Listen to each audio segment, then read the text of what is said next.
కృష్ణా జిల్లా Gannavaram little lights reach అనాథుల ఆశ్రమాన్ని MLA Yarlagadda Venkatrao పరిశీలించారు. ఆశ్రమంలో జరిగిన అగ్ని ప్రమాదం గురించి ఆశ్రమం నిర్వాహకులను అడిగి తెలుసుకున్నారు. ప్రమాద ప్రదేశాలను పరిశీలించి అనంతరం విద్యార్థుల గురించి ఆరా తీశారు.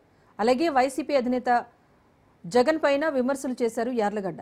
జగన్ తీరు మార్చుకోకపోతే ప్రజలు వైసీపీని భూస్థాపితం చేయడానికి సిద్ధంగా ఉన్నారన్నారు.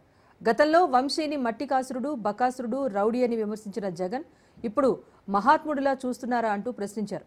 వైసీపీ హయాంలో రాష్ట్రంలో జరిగిన అరాచకాలపై సీఎం హోదాలో ఒక్కసారైనా స్పందించారా అని అడిగారు.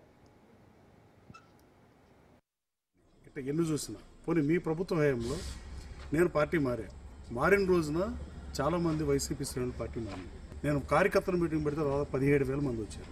4,800 మంది మీద కేసులు పెట్టిన పరిస్థితి.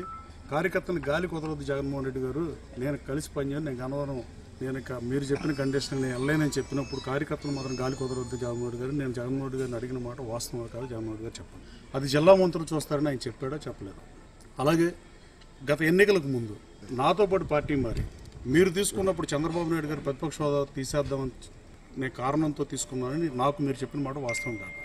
అలా చెప్పి మీరు రాజీనామా చేయించకుండా అలాగే కంటిన్యూ చేసి మేము పార్టీ మారినప్పుడు నాతో పాటు మారిన కాసన రంగబాబు గారు బ్యాంక్ ప్రెసిడెంట్గా గన్నవరం పిఎస్సిఎస్ అధ్యక్షుడిగా ఉండి పార్టీ పదవికి రాజీనామా చేసి పార్టీ మారిన మాట వాస్తవం కాదు. ఆయన మీద దాడి జరిగినప్పుడు ముఖ్యమంత్రిగా చట్టం దానిపైన చేసిందా, మీరు చేపించారా అని అడుగుతున్నారు.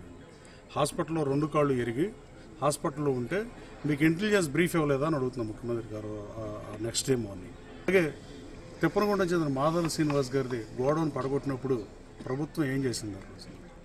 అలా ఇటు చెప్పుకుంటూ పోతే ఎన్నో చాలా పెద్ద లిస్టులో ఉంటుంది. అంతా మాట్లాడి